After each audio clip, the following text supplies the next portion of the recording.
haddaad rumaysan tahay kuna dhaqanto wixii kugu dhacay in ilaahay hore u qoray marna ayna ku sheegay wixii ilaahay ku siiyeyna inay ku qornaydood laba gooraba heli lahayd inta haddii aad fahanto laba cudur baad ka badbaadi cudur waa kibir cudurna cudur waa kibir oo markii wax lagu siiyo hanti lagu siiyo caafimaad lagu siiyo oo bini aadamku ismahadiyo wax ismoodo kibir baa ka dambeeya cudurna markii ruuxa maqaadiirta iyo masaa'ibta iyo dhibaatadu ku badato waxa ka dhasha quusad baa ka dhalay inuu naxariistaba ka quusto iyo nolosha labada cudurba waxaad ka badbaadi haddaad rumaysan tahay waxa kugu dhacay dhib ana wuu qornaa marna ma baaqadeen wixii wanaaga ilaahay ku siiyeyna wuu qornaa laba gooraba waad heli lahayd qalbigaagu mar walba waa deganaanaya waa midka rabbi yidhi tabaaraka wa tacaala وسورة الحديد نوشي رب تبارك وتعالى لكي لا تأسوا على ما فاتكم ولا تفرحوا على ما أصابكم ما أتاكم وحو إذن سينا إن إذن كو كبرين يا واحد وإذانا إن إذن قوصن يا أفيد كلها وكي النبي قال الله صلى الله عليه وسلم عجبا لأمر المؤمن مؤمن كأرن كيسو عجب ليه وليس ذلك إلا للمؤمن مؤمنكم بأسكالي أرنكي صنع ورا خير صوت محيطة هاي هدي وناك هلو وشكريا خير بيقول نقطة هدي دباتة كنا عدنا وصبرا خير بيقول نقطة مؤمن بأسكالي ابن النبي صلى الله عليه وسلم وقت جيس حالة دي صنع وخير مركو لبيا هنا وصبر مركو نيفا يستنى وشكري كل حالة دي سواء خير بينما الروح أن مبدأ أي عقيدة ده يسلم حكو دعايا markay dhibaato ku timaado ma dul qaadan karo stress baa ku dhacaya waa isla hadlayaa noloshii buu nacayaa waa isdilayaa waa isceejinayaa cidhiidhi buu galayaa ma noolaan karo maanta dhan waxaa maskaxdiisa aan ka dhammaanaynin see waxan iigu dhaceen rabbi ahaanan rabbigay waa ihaanaysa hadduu rumaysan yahay see waxan iigu dhaceen ma garowsanayo si u rogrogayo qac marka dambe ميركي يمانكي وابا اللومييبا ما ننتظر سوى قشنك ورسنا أركيس أما فرح تاك هايو إصلاح الله صوت محيط هاي وحقادي واي وليس كمصيبة كل عدي وقادي واي ننك كلام كان إلهي وحوقا السيي عافيمات كالسيي حوق السيي عروت السيي حولها السيي ماشو الحمد لله لها الحمد لله وإلهي أمهد علين لها وحب اسمودي وحقلوا اسمودي يا ورسو كيف فرحها إيه شالي مسكين كاها إيه تعبان كاها سو هذه ما هي ما يبان لينك على ذي وخلص يا شغلينك على ذي وخلص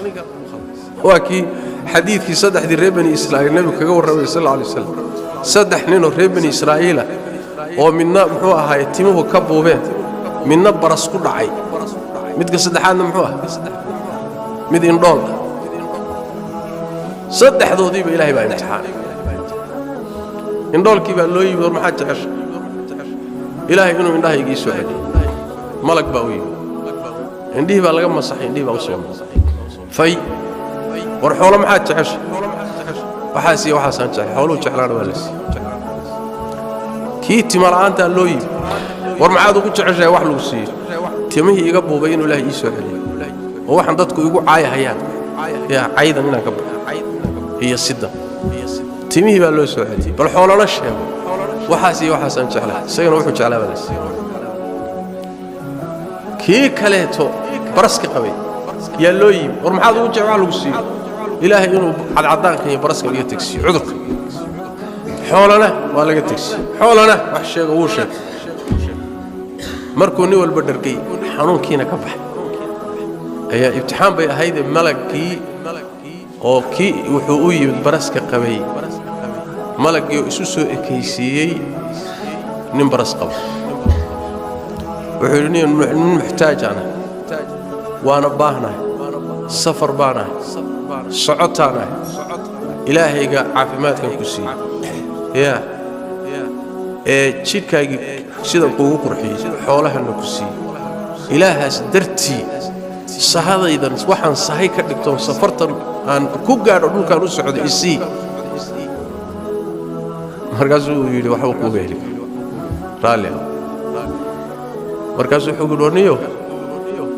nin baras lama ahaan jirtay oo caydh ahoo kan ahoo ma ahaan jirtay war nin kale adigu qaldaysaa weligay allahi barasna ma arkin xanuuna ma arkine niyow raalli wuxuu ku yidhi haddaad been sheegayso ilaahay sidaad ahaan jirta ha kugu celiyo xoolihiina waa laga qaaday aafadiina dib ugu noqday kiibuu u yimid haddana timuhu ka buubeen war safar baana oo socotaana oo niyo waa baana oo sahaydii baa iga go'day sahay isii waxba kuma heli yaa culaysyadana saaran baa ka badan imisaana saaran warsoo maadan bidaar lahaan jir oo nin timaha ka buubeen maad ahaan jir oo caydh maad ahaan jir oo nin noocaasa ma ahaan jir oo raalli haw yaa nin kale aad moodaysaa raalli haw ilaahay sidaad ahaan jirtay ha kaa dhigo yidhi haddaad been sheegayso isagana sidii baa lagu celiyay kii indhoolkaa buu u yimi oo adhi la siiyey isaga wuxuu yidhi warniyow safar baana socotana waana sahayna ma haysto sahay isii wuxuu yidhi niyo nin dhibban baan ahaan jirin indhool baan ahaan jirin ilaahay baa indhahayga ii soo celiyey caydh baan ahaa xooluu ilaahay siiyey xoolahaa aad arkayso intaad dhex gasho wax alla waxaad doonta ka qaado waxaad doontana ka tag markaasaa qisadii loo warramay waxaa la yidhi adiga labadaadii saaxiibba waa laydin imtixaanay labadaadii saaxiib imtixaankii waa ku dhacay aduguna waad ku baastay xoolahaaga hayso allahana kuu barakeeyo